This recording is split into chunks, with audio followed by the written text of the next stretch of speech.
जर तुम्ही पीसीएम ग्रुपचे विद्यार्थी असाल तर 7 आणि 8 एप्रिल या 2 तारखा तुमच्या कॅलेंडरमध्ये आत्ताच मार्क करून ठेवा.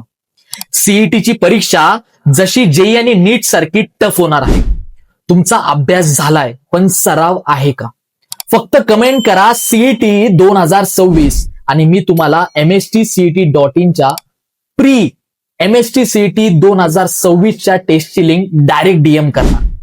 लक्षात ठेवा, 11,64,000 विद्यार्थी स्पर्धेत आहेत. जागा कमी आहेत आणि स्पर्धा प्रचंड. इथे तुम्हाला मिळेल हुबहू मूळ परीक्षेसारखी टेस्ट, टाइमर आणि एकदम रिअल एक्झाम फीलिंग. 9 एप्रिलला रिझल्ट लागेल, ज्यात तुम्हाला तुमचे पर्सेंटाईल आणि तुमच्या कास्टनुसार कोणते कॉलेज मिळणार आणि त्याची फी सुद्धा. ही संधी सोडू नका, कारण ही टेस्ट पूर्णपणे फ्री आहे. रजिस्ट्रेशन करण्यासाठी आत्ताच मला कमेंट करा सीईटी, मी तुम्हाला डीएम मध्ये लिंक पाठवून देईल. आणि जर तुम्ही फॉलो केलं नसेल तर कदाचित ही लिंक तुम्हाला वेळेत भेटणार नाही.